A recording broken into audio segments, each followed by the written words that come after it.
So hey homies, welcome back to another video of a great ruler season 2 and I hope कि तुम लोग बहुत ही ज्यादा अच्छे मजे में होंगे। वीडियो में आगे बढ़ने से पहले कहना चाहूंगी कि अगर इससे पहले के एपिसोड अभी तक चेकआउट नहीं किया है, पहले जाओ और जाके उसे देख लो, वरना यहाँ तुम्हें कुछ समझ नहीं आने वाला। और अगर तुमने देख लिया है तो बिना किसी देर के आज के इस वीडियो को शुरू करते हैं। सो होमीज, और इस पार्ट की स्टार्टिंग में वही से होती है जहाँ पर लास्ट पार्ट एंड हुआ था, जहाँ पे हमने देखा था कि फाइनली यहाँ पे हेवनली स्पिरिचुअल एकेडमी की तरफ से मिस लूली फाइट करने आ जाती है और यहाँ पर वो सामने वाले बंदे की छुट्टी कर देती है। और तभी यहाँ पे मिस लूली और लो क्लैन के अगेंस्ट ग्रज रखने वाला वो बंदा भी अपीयर हो जाता है। अब यहाँ पे हम मूचैन को देखते हैं जहाँ पर एल्डर मूचैन के लिए उसकी जो इम्प्रूवमेंट टेक्निक है उसे परफॉर्म कर रहे थे और जहाँ पे हम देखते हैं कि वो उसी लाइटनिंग लोटस के बिल्कुल सेंटर में बैठा हुआ था। और तभी एल्डर बताने लगते हैं कि बच्चे जरा देखो कि मैं इस पावरफुल टेक्निक को तुम्हारे लिए कैसे परफॉर्म करता हूँ, और जैसे कि the great 3 flower gathering summit कहा जाता है। यहाँ पे हम देखते हैं कि एल्डर थोड़ा दूर चले जाते हैं और वही दूसरी तरफ मूचैन के ऊपर एक तगड़ी वाली लाइटनिंग आके गिरती है, जिसके चलते से काफी ज्यादा पेन होता है। मूचैन दर्द के मारे से छटपटा रहा था और तभी वो कह उठता है, यार ये लाइटनिंग कितनी ज्यादा खतरनाक है, वाकई में मैंने आज से पहले ऐसी लाइटनिंग को कभी फील नहीं किया। जो देखकर एल्डर हंसते और कहने लगते हैं कि हाँ बच्चे, देखो यहाँ लाइटनिंग नहीं है और अगर तुमने इसे झेल लिया और तुम सही सलामत रहे ना और अपनी ताकत की दम पर तुमने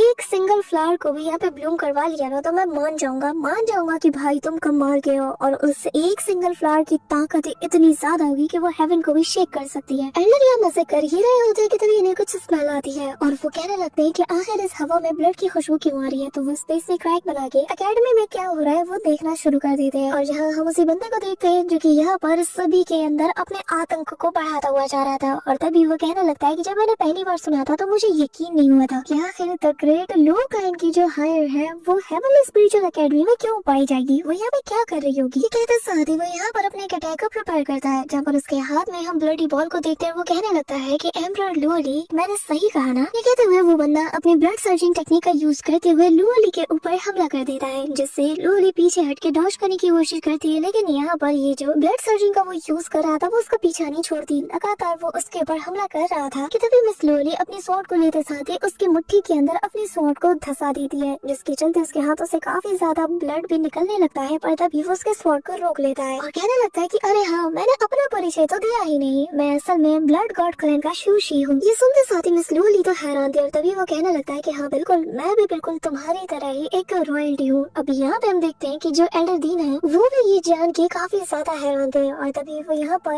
एंशिएंट कल्टन स्पिरिचुअल एकेडमी के जो मास्टर है इससे कहने लगते हैं कि मैं समझ नहीं पा रहा कि आखिर कब से ब्लड गॉड क्लैन का एक बंदा तुम्हारी एकेडमी में पहुंच गया। जिसपे ये मास्टर जो कि क्रीपी वे में हंसता है वो कहने लगता है कि अगर तुम्हारे पास लो गॉड क्लैन की हायर एक डिसाइपल के तौर पे हो सकती है तो हमारे एकेडमी में क्या बुराई है भाई। हमारे क्लैन की भी एक रेपुटेशन है और ब्लड गॉड क्लैन के साथ हमारे ताल्लुकात काफी ज्यादा अच्छे हैं, तो इसी के चलते नेचुरली उनका एक जीनियस हमारे पास डिसाइपल के रूप में मौजूद है और जिसके चलते हमारी पावर और ज्यादा इंक्रीज हो गई है और नेचुरली हम काफी सारे लोगों को ऐसे ही रिक्रूट कर रहे हैं। अब यहाँ पे मिस लूली कहने लगती है कि मैं तो पहली बार सुन रही हूँ कि ब्लड गॉड क्लैन के अंदर शूशी नाम की रॉयल्टी भी मौजूद है, जिसका मतलब ये है कि तुम ज्यादा पॉपुलर नहीं हो। जिस पे वो कहने लगता है कि हाँ शायद मैं पॉपुलर नहीं हूँ, लेकिन एक बार मैं तुम्हें हरा दूं, तुम्हें यहाँ से मिटा के रख दूं ना, तो फिर तुम्हें मार के मैं बहुत ज्यादा फेमस हो जाऊंगा। कहते हुए वो अपने ब्लड सर्जिंग से इस पे वापस से हमला करता है, जिससे मिस लूली पीछे की ओर धकेली जाती है और तभी वो कहता है कि तुम्हें मारकर मुझे बहुत बड़ा इनाम भी मिलने वाला है। कहते साथ ही वो वापस से अपनी ब्लड गॉड क्लैन की जो टेक्निक है उसे यूज करना शुरू कर देता है, जहाँ पर वो एक ब्लडी बॉल के अंदर से काफी सारे ब्लडी टेंटिकल्स को बाहर निकालता है और सीधा मिस लूली के ऊपर चार्ज करता है। जहाँ पे मिस लूली उससे डॉज करते हुए यहाँ इस पे हमला करने को चाहती है, लेकिन ये जो ब्लडी टेंटिकल्स है ये उसका पीछा नहीं छोड़ते। मिस लूली अपनी स्वॉर्ड से स्ट्राइक करती है, लेकिन ये बार बार पलट के इस पे हमला करते हैं, तो मिस लूली काफी सारे स्लैश अटैक भी करती है, लेकिन ये सारे जो ब्लडी टेंटिकल्स है ये दूसरी जगह शिफ्ट होकर वापस से शूशी का रूप ले लेते हैं। वो कहने लगता है कि मिस एम्परर, तुम्हारी जानकारी के लिए मैं बता दूं कि मुझे ऑलरेडी मेरे ब्लड गॉड क्लैन की इनहेरिटेंस की पावर मिल चुकी है। ये अंदाजा तो तुमने मेरे पावर से ही लगा लिया होगा, लेकिन जब मैं तुम्हारी पावर को और तुम्हारे रियलम को देख रहा हूँ ना, तो मुझे लगता है कि तुम्हें अभी तक तुम्हारी क्लैन से इनहेरिटेंस नहीं मिली है ना। ये कहते हुए वो काफी सारे ब्लड सर्जिंग स्ट्राइक से मिस लूली पे हमला कर देता है और मिस लूली उसके हमले से डॉज करते हुए उसकी बातें सुनी जा रही थी और फिर वो पलट के उसके ऊपर एक स्ट्राइक से हमला करते हुए कहती है कि तो क्या हुआ अगर मुझे इनहेरिटेंस की पावर नहीं मिली, जिस पे वो उसके स्ट्राइक को अपने ब्लड की पावर से काउंटर करते हुए कहता है कि अच्छा नहीं मिली तो क्या हुआ। और तुम्हारी जानकारी के लिए बता दूं कि लू ध्यानशन रूल के अकॉर्डिंग तुम्हारे क्लैन को बहुत ही जल्द एक लीडर की दरकार है ना, क्योंकि फोर वेस्ट क्लैन में सबसे ज्यादा स्ट्रॉन्गेस्ट लुओ फैमिली को माना जाता था, यानी कि लुओ क्लैन को। लेकिन तुम्हारे ग्रैंडफादर आखिर अपनी इस बूढ़ी हड्डी के साथ कब तक इस पोजीशन को होल्ड करेंगे और अब तक तो तुम्हें इनहेरिटेंस भी नहीं मिली है, लेकिन तुम्हारी अकड़ तो देखोगे तो मुझसे ये कह रही हो कि इनहेरिटेंस नहीं मिला तो क्या हुआ। ये कहते हुए वो जोर जोर से हंसता है, जिसके बाद वो कहता है कि तुम्हारे ग्रैंडफादर ज्यादा से ज्यादा कब तक संभालेंगे, 1 साल, 2 साल या 3 साल। ये कहते हुए वो वापस से उस पे हमला करने को जाता है और कहता है कि ये तो बिल्कुल मत सोचना कि फ्लेम एम्परर और उसकी जो एंडलेस फायर टेरिटरी है वो ज्यादा देर तक तुम लोगों को बचा पाएगी। एक बार हम उसे रास्ते से हटा दे फिर तुम्हारे लो क्लैन को कोई नहीं बचा पाएगा। अब हम देखते हैं कि वो अपने स्पेयर से लगातार स्लोली पे हमला करता है और कहने लगता है कि एक बार, बस एक बार मैं तुम्हें मार दूं, जिसके बाद लो क्लैन की सारी बची कुची उम्मीदें खत्म हो जाएगी। और तुम्हें पता होना चाहिए एक बार तुम्हारा ग्रैंडफादर यानी कि लुओ त्यानशिन मारा गया ना तो तुम्हारे पास कोई सहारा नहीं बचेगा ना तुम्हारे क्लैन के पास। इस दौरान वो यहाँ पे मिस लूली पर काफी सारे हमले करता है, इनके बीच क्लोज कॉम्बैट शुरू हो जाता है। इसी के साथ लूली से वो बंदा आगे कहता है कि एक बार तुम्हारा ये जो द ग्रेट अर्थ सोर्जिन मारा गया ना और फिर उसके बगैर तुम्हारे सो कॉल्ड ग्रेट लूली क्लैन को कोई भी गार्ड करने लायक बचेगा नहीं, हमें बस उसकी मौत का इंतजार है। ये कहते साथ ही वो उस पर अपने दोनों ब्लेड से हमला करता है, लेकिन मिस लूली उसके अटैक से बच जाती है और वो आगे कहता है कि हमारा जो ब्लड क्लैन है ना ये तुम्हारे लूली क्लैन के हर एक बंदे को चुन चुन के मारेगा। जिसके साथ ही वो यहाँ पर अपने दोनों ब्लेड्स का यूज करते हुए एक शार्प एरो टाइप का अटैक सीधा मिस लूली की तरफ कर देता है, जहाँ पे मिस लूली अपने स्वॉर्ड को किसी व्हिप की तरह यूज करते हुए उसे काउंटर करती है। और एनिमेशन की मैं तुम्हें क्या ही बताऊं, यहाँ पे मिस लूली का ये अटैक इतना फैंटास्टिक था कि शोशी भी यहाँ पे काफी ज्यादा शौक था। और मिस लूली जैसे जमीन पर लैंड करती है तो घुमा के अपने स्वॉर्ड का एक स्ट्राइक सीधा उसकी तरफ बढ़ा देती है, जिसके चलते ये काफी दूर छिटक जाता है। लेकिन ये तो बस इसकी एक चाल थी। वो यहाँ पे ब्लड सर्जिंग का यूज करते हुए मिस लूली के हाथ पैरों को ट्रैप करते हुए उसे पकड़ लेता है और उसे जमीन पे पटकते हुए कहता है कि अरे रे जरा देखो, जरा मुझे अंदाजा लगाने दो, क्या है तुम यहाँ पे छिप क्यों रही हो? असल में तुम तो अपने रिस्पॉन्सिबिलिटी से भाग रही हो, है ना? तुम्हें डर है कि कहीं तुम बाहर निकलोगी और तुम्हें मार न दिया जाए। अब हम देखते हैं कि उसने अपने ब्लड सर्जिंग टेक्निक की मदद से मिस लूली को बांध के रखा था और फिर वो निकालता है अपने से छोटे 200 स्पायर को और उसकी तरफ चला के मारता है। मिस लूली से अपने स्वॉर्ड से काउंटर करती है और तभी वो बंदा हंसते हुए कहता है कि लगता है कि मैंने बिल्कुल सही गेस किया है ना? और तभी वो पकड़ता है मिस लूली को और हवा में उठाते हुए से दूसरी ओर पटक देता है और इस दौरान वो वापस से मिस लूली पे हमला करने जाता है। लेकिन मिस लूली यहाँ पर वाटर वेव स्लैश अटैक का यूज करती है, जहाँ पर वो एक वाटर स्लैश अटैक सीधा इसकी ओर बढ़ा देती है, जो देखकर सभी लोग सरप्राइज्ड थे। और जैसे यहाँ पे इसका अटैक खत्म होता है यहाँ पे हम देखते हैं कि ये बंदा बिल्कुल सही सलामत था और शोशी कहने लगता है कि एक बार मैं तुम्हें खत्म कर दूं, जिसके बाद लुओ गॉड क्लैन भी हमेशा हमेशा के लिए मिट जाएगा। ये कहते हुए वो पागलों की तरह हंसता है और फिर मिस लूली की तरफ वापस से अपने ब्लड सर्जिंग स्ट्राइक से हमला करता है, जो देखकर मिस लूली यहाँ पर अपनी वाटर पर डांसिंग नैरो नाम के अटैक का यूज करती है, जहाँ पे हम देखते हैं कि पानी की एक बूंद जैसे जमीन पे गिरती है तो उसके आसपास एक बैरियर सा बन जाता है। और ये वही अटैक है कि जिसके एक सिंगल स्ट्राइक से ही मिस लूली ने जो लिu ज़ेंग नाम का बंदा था इससे पहले उसका काम तमाम किया था। ये देखकर यहाँ पे शीर्षी जोर जोर से हंसते हुए कहने लगता है कि अच्छा तो तुम मुझे उस लिu ज़ेंग की तरह समझ रही हो कि तुम इस अटैक से एक सिंगल स्ट्राइक से तुम मुझे मार सकती हो? हाँ ठीक है, फिर अगर ऐसी बात है तो आजमा के देख लो। ये कहते साथ ही वो अपने पावर के साथ अपने पैर को जमीन पे पटकता है, जिससे दोनों की ओर आपस में क्रैश करती है। और अगले ही पल हम मूचेन को देखते हैं, जहाँ पे उसके ऊपर एक तेज कड़कड़ाती हुई बिजली गिरती है और तभी यहाँ पे एल्डर कहने लगते हैं कि वाकई में यार ये लड़का तो कितना कमाल का है। इस दौरान हम देखते हैं कि मूचेन ने फर्स्ट फ्लावर को गैदर कर लिया था और तभी मूचेन के फोरहेड में ग्लो करना शुरू कर देता है, जहाँ पे जैसे वो अपनी आंखें खोलता है वो खुद को जैसे किसी और ही कॉन्शियसनेस में पाता है, जहाँ पे वो बस अकेला था। और ये असल में व्हाइट ड्रैगन स्पिरिचुअल पर्ल का स्पेस था, जहाँ पे मूचेन इस वक्त मौजूद था। और ये जो व्हाइट ड्रैगन स्पिरिचुअल पर्ल था ना, इसके एसेंस को इसने समझकर इस स्पिरिट पर्ल को पूरी तरीके से अनलीश कर लिया था। और तभी उसके सामने यहाँ पे हमें वही ड्रैगन नजर आता है, जो कि अपने ह्यूमनॉइड फॉर्म में आते साथ ही उसे इसके बारे में बताता है कि कांग्रेचुलेशन, इतने कम समय में ही तुमने इस व्हाइट स्पिरिचुअल पर्ल को पूरी तरीके से अनलीश कर लिया। यहाँ पे मूचेन कहने लगता है कि आप तो व्हाइट ड्रैगन सोवरेन हो, है ना? कि तभी वो कहने लगता है कि अपनी आंखें बंद करो और जरा अपने फोरहेड पे फोकस करो। और तभी वो अपने 2 फिंगर को उसके फोरहेड के सेंटर में पॉइंट करता है और तभी मूचेन खुद को एक अलग ही जगह पे पाता है, जहाँ पर हम देखते हैं कि काफी सारे जो ब्लड टेंटिकल्स है वो तेजी से यहाँ के लोगों को मार रहे थे। चारों तरफ खूनी माहौल था और जिस किसी से भी ये टेंटिकल्स टकराते थे वो वहीं पे पत्थर का बन जाता था। यहाँ पे मूचेन खुद को एक बंदे की बॉडी में पाता है, लेकिन अगली पल हम लोग वापस से उसी कॉन्शियसनेस वर्ल्ड में आ जाते हैं, जहाँ पर सोवरीन अपनी पावर की मदद से सब कुछ खत्म कर देता है। लेकिन मूचेन अभी भी जैसे उसी कॉन्शियसनेस में फंसा हुआ था, उसे काफी ज्यादा पेन हो रहा था, समझ नहीं आ रहा था कि क्या किया जाए। और तभी वो अपनी आंखें खोलता है और व्हाइट सोवरीन ये देख के हैरान था कि वो इतना बड़ी ट्रेजेडी को देखने के बाद भी इतना शांत है और कहने लगता है कि मैं हैरान हूँ, लेकिन अब मैं समझ गया कि इतने भयानक मंजर को देखने के बाद भी तुम अगर शांत हो तो वो बस उसी डेमोनिक पिलर की वजह से जो कि तुम्हारे अंदर इस वक्त मौजूद है। ग्रेट मेरो डेमोनिक पिलर बहुत ही ज्यादा खतरनाक है, लेकिन मैं हैरान हूँ कि इसकी जो डेमोनिक ऑरा है इसने अभी तक तुम्हारे वेल विल पावर और तुम्हारी कॉन्शियसनेस को करप्ट नहीं किया। मुझे कहने लगता है कि सीनियर क्या आपने इस इल्यूजन का यूज करके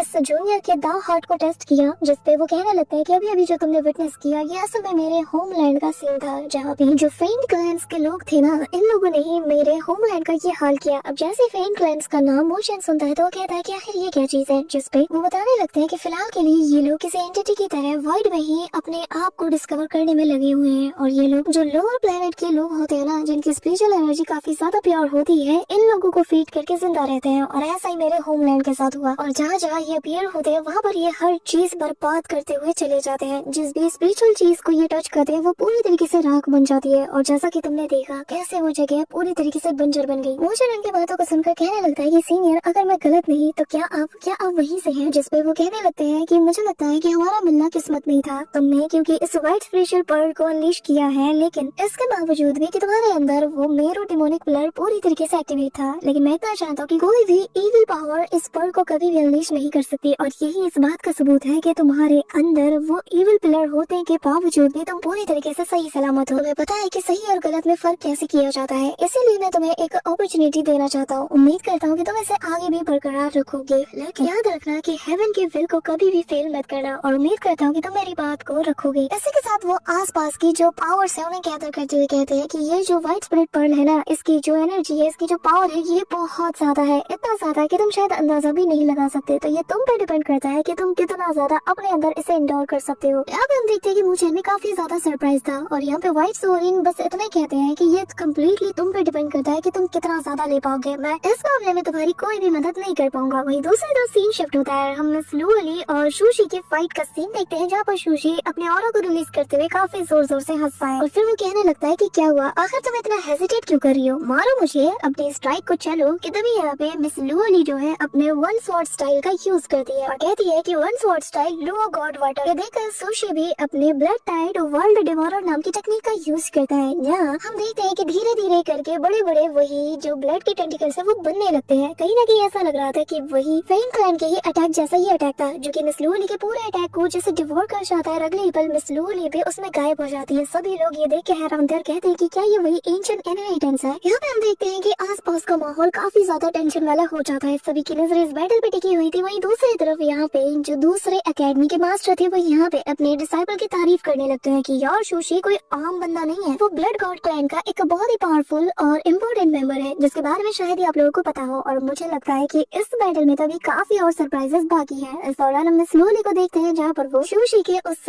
ब्लड टाइट के अंदर फंसी हुई थी और उसे अपने आसपास काफी ज्यादा चीखने और चिल्लाने की आवाजें भी आ रही थी। मिस लू अली अपने स्वॉर्ड को थामे सामने की ओर देखे जा रही थी, और तभी उसे कभी ऐसा लगता कि जैसे कोई इसके लेफ्ट से अटैक करने वाला है, तो कभी ऐसा लगता है कि इसके राइट से। कि तभी सुशी के हंसने की आवाज आती है, और जैसे मिस लू अली पलटती है सामने कोई भी मौजूद नहीं था, और तभी जो सुशी है वो हंसते हुए कहता है कि लू अली चलो हम जरा लुका छुपी का खेल खेलते हैं, काफी दिन हो गया मैंने ये खेल किसी के साथ नहीं खेला। कहते हुए वो मिस लू अली के ऊपर उसे मिस्ट से अटैक करता है, तो मिस लू अली भी यहाँ पे अपने स्वॉर्ड स्ट्राइक से डॉज करने की कोशिश करती है। लेकिन तभी यहाँ पे अचानक से ये पूरी जगह शेक होने लगती है, और जमीन के नीचे से एक बहुत बड़ा सा पैलेस बाहर आने लगता है, जिसे देखकर मिस लू अली भी दंग रह जाती है। धीरे धीरे इसका साइज और ज्यादा बड़ा होने लगता है, और तभी सीन शिफ्ट होता है और हम वापस से मोशन को देखते हैं, जहाँ पर उसके फोरहेड के ऊपर हम सेकंड फ्लावर को भी ब्लूम होता हुआ देखते हैं। और ये नजारा जैसे ही एल्डर देखते हैं उन्हें भी यकीन नहीं होता। वो अपने पैरों पे खड़े होते हुए कहते हैं कि ये लड़का तो कितना कमाल का है, यकीन नहीं होता कि इतने कम वक्त में ही उसने सेकंड फ्लावर को भी ब्लूम कर लिया। बच्चे मुझे एक बात बताओ, कि तुम मुझे इतने सारे सरप्राइजेस देके मार देना चाहते हो? वैसे भी मेरा दिल बड़ा कमजोर है, तुम्हें क्या लगता है इस बूढ़ी हड्डी में कितनी जान बची होगी? हाँ, इसी के साथ उस स्पिरिट पर्ल की कॉन्शियसनेस के अंदर हम मूचेन को देखते हैं, जहाँ पर वो लगातार एनर्जीज को अब्सॉर्ब किए जा रहा था। कि तभी फाइनली वो अपनी आईज ओपन करता है, जहाँ पे उसके सामने वही व्हाइट सोवरिन मौजूद था, लेकिन उसकी कंडीशन अब बिल्कुल भी ठीक नहीं लग रही थी। ऐसा लग रहा था कि जैसे उसकी बॉडी किसी भी वक्त पूरी तरीके से फेड हो सकती है। और ये चीज जब मूचेन नोटिस करता है तो कहने लगता है कि सीनियर आपकी पावर्स। व्हाइट सोवरिन कहने लगता है कि चिंता मत करो बच्चे,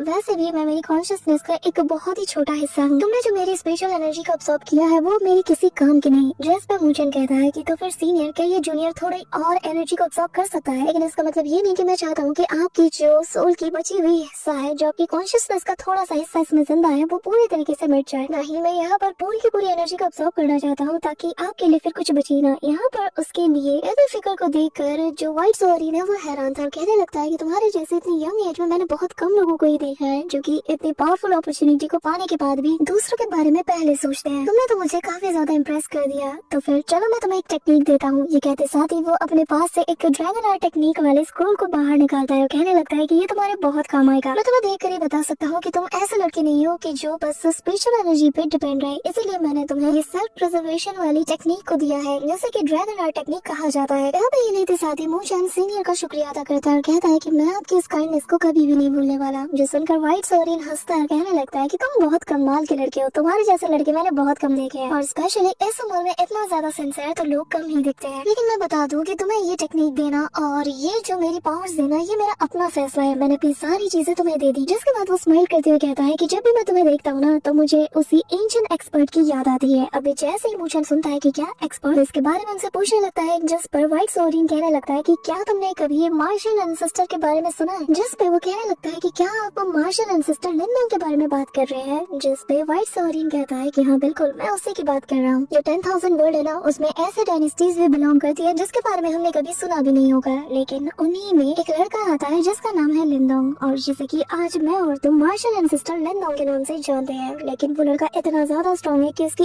एक सिंगल फिंगर स्ट्राइक से ही पूरे वर्ल्ड को डिस्ट्रॉय किया जा सकता है। उसका अटैक इतना ज्यादा पॉपुलर हो चुका था कि 10,000 वर्ल्ड में ऑलमोस्ट सभी लोग उसे जानते हैं। इसी के साथ गाइस यहाँ पे व्हाइट सोरिन हमारे लिनडोंग के बारे में हमें बताने लगते हैं कि यहाँ पे जो लोअर प्लैनेट्स हैं वहाँ पे लिनडोंग को बहुत ही प्राउडली वे में जाना जाता है, और फिर आगे चलकर उसने जो मार्शल रियलम है उसे भी ढूंढा। इसी के साथ हमें लिनडोंग को दिखाया जाता है जहाँ पर उसका ये जो लुक है ये कमाल का लगता है, और जहाँ पे उसका एक घोंसली क्रिएचर भी होता है जिसका साइज किसी मिल्की वे से भी कई गुना ज्यादा बड़ा था। और ये जो घोंसली क्रिएचर था ये इतनी खतरनाक सी डिस्ट्रक्शन पावर को होल्ड करता है कि जिसका मैं और तुम अंदाजा भी नहीं लगा सकते। तो अब बस इतना अंदाजा लगा लो कि आगे चलकर मार्शल यूनिवर्स का अपना लिनडोंग कितना ज्यादा पावरफुल होने वाला है। इसी के साथ हमें यहाँ मार्शल एंसेस्टर लिनडोंग के पावर का नमूना दिखाया जाता है, जहाँ पर उसके हाथ में एक एस्ट्रॉइड साइज का एक छोटा सा पत्थर होता है जिसे कि इसने अपने हाथों में थाम रखा था, और जैसे ही वो अपना हाथ ऊपर उठाता है अपनी पावर्स को गैदर करता है और अपने रिस्ट में मौजूद उस आर्टिफैक्ट को एक्टिवेट करता है, तो यहाँ पर हम उसी अज़ोर ड्रैगन को बाहर आता हुआ देखते हैं जो कि पहले से काफी ज्यादा शानदार जानदार लग रहा था। और यहाँ पे तेजी से वो यहाँ इसी घोंसले क्रिएचर की तरफ बढ़ता है, जिसके साथ ही लिनडोंग यहाँ पर उस एस्ट्रॉइड साइज के उस पत्थर को सीधा इसकी तरफ चला के मारता है। यहाँ पर जैसे ये एस्ट्रॉइड गुजरता है ना तो जहाँ जहाँ से जाता है वहाँ की चीज को पूरी तरीके से डिस्ट्रॉय करता हुआ चला जाता है। लिटरली स्पेस में ये ऐसे ट्रैवल करता है कि वहाँ पे आसपास का जो स्पेस है उसमें एक बहुत बड़ा सा क्रैक बन जाता है। ऐसा लग रहा था कि यूनिवर्स में इसने एक बहुत बड़ा सा क्रैक ला दिया हो। जिसके बाद वो तेजी से आगे बढ़ते हुए सीधा इस घोंसले क्रिएचर से लगता है, और भाई साहब एक सिंगल स्ट्राइक से ही वो नथिंगनेस में बदल जाता है। लेकिन इस एस्ट्रॉइड का काम खत्म नहीं होता। यहाँ पे हम देखते हैं कि लिटरली इसके अंदर से छेद करते हुए वहाँ पे ये एक किसी स्टार के एक्सप्लोजन की तरफ हटता है, जिसका एक्सप्लोजन इतना कमाल का लगता है। और उसकी लाइट में जब लिनडोंग यहाँ पे टर्न होता है तो यार प्योर गूज़बम्प वाली ये मोमेंट्स थे, इतना कमाल का लग रहा है लिनडोंग की मैं क्या ही बताऊं। इसी के साथ यहाँ हमें प्रेजेंट टाइम में व्हाइट सोरिन दिखाए जाते हैं जो कि बताने लगते हैं कि उस टाइम में मार्शल एंसेस्टर लिनडोंग बहुत ही छोटी डायनेस्टी से बिलोंग करता था, लेकिन उसने हार नहीं मानी। वो फिर भी उसी 10,000 वर्ल्ड में टिका रहा, और तब तक टिका रहा जब तक उसने अपने पावर्स को बढ़ाया नहीं, जब तक उसने अपने नाम को नहीं बनाया तब तक उसने हार नहीं मानी। और आज वो किस मुकाम में पहुंच चुका है। अब इसकी बातें सुनकर जो अपना मूशन है वो कहने लगता है कि सीनियर एक बात बताइए, क्या आपको कुछ रिग्रेट्स होता है? जिसपे वो कहने लगता है कि नहीं, मुझे बस उसकी अचानक से याद आई। मूशन कहने लगता है कि सीनियर अगर आप मुझसे कुछ करवाना चाहते हैं तो आप बस फरमाइए, मैं उम्मीद करता हूँ कि पूरी आपकी फरमाइश पे खरा उतरूंगा। उसकी बात सुनकर यहाँ पे व्हाइट सोरिन कहता है कि ठीक है, फिर अगर तुम कभी बिल्कुल मार्शल एंसेस्टर की तरह पीक पे पहुंच पाते हो तो उम्मीद करता हूँ कि तुम मेरे होमलैंड के लिए खड़े जरूर होगे। मैं चाहता हूँ कि वहाँ पर जो इविलनेस फैली हुई है तुम उसका सफाया करो और मेरे होमलैंड का बदला जरूर लो। अब यहाँ पे ये सुनकर मुझे कोई जवाब नहीं देता, तो यहाँ पे वो कहने लगता है कि मैं जानता हूँ कि ये तुम्हारी जिम्मेदारी नहीं है, और ना ही मैं ये चाहता हूँ कि तुम जबरदस्ती इस चीज को अपने कंधे पे उठाओ। जिस पर मूशन कहता है कि सीनियर, भले ही मैं मार्शियल एंसेस्टर लिनडोंग जितना ताकतवर नहीं और हमारे बीच का जो पावर गैप है ये बहुत ज्यादा है, लेकिन मैं आपसे वादा करता हूँ मैं उनके रास्ते पे जरूर चलूंगा, और एक दिन ऐसा भी आएगा जब शायद मैं उन्हें सरपास भी कर दूं, और जब मैं उन्हें सरपास कर दूंगा तो मैं वादा करता हूँ मैं आपके होमलैंड में जाकर उसके लिए जरूर खड़ा हूँगा। ये सुनकर तो यहाँ पे व्हाइट सोरिन भी हैरान थे, और वो हंसते हुए कहने लगते हैं कि ठीक है, फिर अगर तुम यही इरादा रखते हो तो फिर तो मुझे तुम्हें एक और हेवनली फॉर्च्यून देना चाहिए। और तभी वो इसके अंदर एक व्हाइट स्पिरिचुअल बॉल को इंसर्ट कर देते हैं और कहने लगते हैं कि जब तुम अपने वादे को पूरा करोगे तो तुम्हें पता चल जाएगा कि आखिर ये कौन सा फॉर्च्यून था। और तभी हम देखते हैं कि व्हाइट सोरिन की बॉडी यहाँ से फेड होने लगती है, और तभी मूचन उससे कुछ कहने वाला था जिसपे वो कहता है कि चिंता मत करो, सब कुछ ठीक होगा, और मैं उम्मीद करता हूँ कि मैं वो दिन देख पाऊँ जब तुम अपने वादे को पूरा कर पाओगे। ये कहते साथ ही वो कम्प्लीटली डिसअपीयर हो जाता है कि तभी सीन शिफ्ट होता है और हम मिस लूली को देखते हैं जहाँ पर वो अभी भी उसी डिवोरिंग ब्लड टाइट के अंदर पूरी तरीके से फंसी हुई थी। उसे अपने आसपास काफी सारे फिर लोग भागते हुए नजर आते हैं और तभी शूशी कहने लगता है कि जरा देखो जैसे ये लोग भाग रहे हैं, बिल्कुल तुम भी अपने क्लैन को छोड़कर ऐसे ही भाग के आई हो। लुओ थ्रांशिंग ने तुम्हें चूज करके ना बहुत बड़ी गलती की है, तुम एक नंबर की बस भगोड़ी हो। लुओ गॉड क्लैन तुम्हारी वजह से पूरी तरीके से बर्बाद हो रहा है। अब यहाँ पे एक बंदा उसकी तरफ मदद की गुहार करता है और कहने लगता है कि आखिर आपने हमें क्यों छोड़ा, क्यों हमें छोड़ के चली गई। तभी शूशी उसके पीछे से आता है और कहने लगता है कि जरा देखो तुम्हारे ये जो so called Luo God clan के मेंबर्स है ना, उनके खून से मैं अपनी प्यास बुझाऊंगा। जो सुनकर यहाँ पे मिस लूली अपनी स्वॉर्ड को उसके पेट के अंदर घुसाने की कोशिश करती है, पर अगले पल वो यहाँ अपने ग्रैंडफादर को पाती है जहाँ पर वो काफी ज्यादा इंजर्ड थे, लेकिन उनका फेस हमें पूरी तरीके से दिखाया नहीं जाता। यार इसका इल्यूजन इस हद तक उस पर हावी हो जाता है कि जैसे वो देखती है कि उसका ग्रैंडफादर उसे काफी ज्यादा बुरा भला कह रहा है कि मैंने गलती की तुम्हें रूलर के रूप में चुन के। और तभी यहाँ पे शूशी आ जाता है और आकर उस पर हमला कर देता है और कहता है कि तुम लायक है नहीं कि तुम लुओ गॉड क्लैन के रूलर बनो। और तभी मिस लूली का जो स्वॉर्ड है उसके हाथ से छूट जाता है और वो जमीन पे जा गिरती है और अगले ही पल उसका ये जो ब्लड डिवोरिंग जो टाइट था ये पूरी तरीके से गायब हो जाता है। मिस लूली यहाँ पे इंजर्ड हो चुकी थी और ये बंदा हंसते हुए कहता है कि तुम्हारे जैसे कमजोर दिल वाले मेरा मुकाबला कभी भी नहीं कर सकते। यहाँ पे हम देखते हैं कि जो शूशी है अब मिस लूली का मजाक उड़ाते हुए कहने लगता है कि जरा देखो तुम एक ऐसी रूलर हो जो ना अपनी तलवार को बचा सकती है, लेकिन यहाँ पे दावा करती है कि अपने लोगों को बचाएगी। हाँ तुम तो लुओ गॉड क्लैन के एक मेंबर होने के नाते भी बहुत बड़ा धब्बा हो, कलंक हो तुम उनके नाम पर, तो जीना ही डिजर्व नहीं करती। अब यहाँ पे मिस लूली को गुस्सा आता है कि तभी उसके दोस्त कहने लगते हैं कि आखिर इसकी हिम्मत कैसी है इससे चीप ट्रिक्स का यूज करने की। सबको पता है कि लूली की स्ट्रेंथ कितनी ज्यादा है। जिस पर शूशी सभी को बताने लगता है कि तुम सबको शायद पता नहीं, लेकिन हमारे जो वेस्ट में 4 हेवनली क्लैंस है उसमें ये ऐसे इंसान है जिससे कि हर कोई नफरत करता है, कोई भी इसे नहीं जानता, इसके पास कोई भी स्किल्स नहीं है और अब इसे कोई जगह नहीं मिली तो तुम्हारे इस एकेडमी में आ गई जो कि ऑलरेडी बाकी के एकेडमियों में काफी ज्यादा कमजोर है। यहाँ पे सभी को काफी ज्यादा गुस्सा तो आता है कि तभी यहाँ पे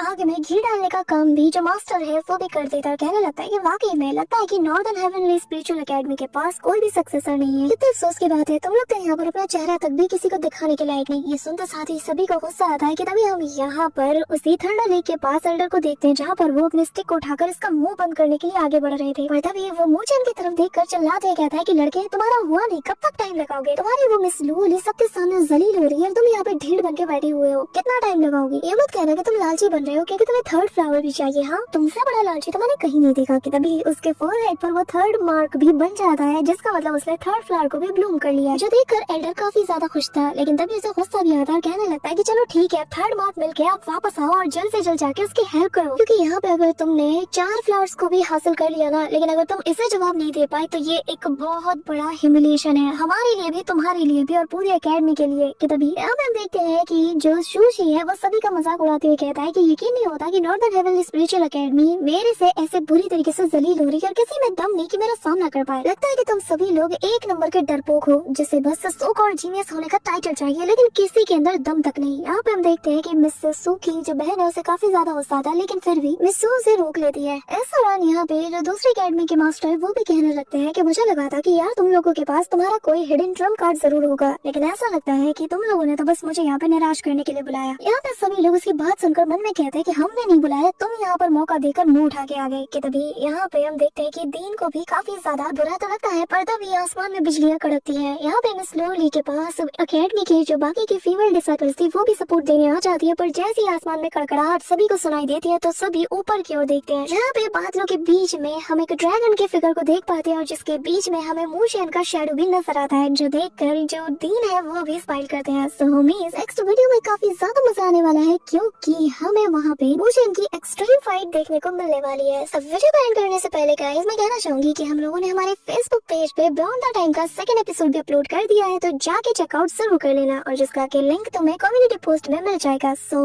that's it for today guys, I hope कि तुम सबको आज की वीडियो काफी ज्यादा पसंद आई होगी। अगर हाँ तो वीडियो को लाइक करना, चैनल पे नए हो तो सब्सक्राइब करना। तो मिलते हैं नेक्स्ट वीडियो में, तब तक के लिए बाय।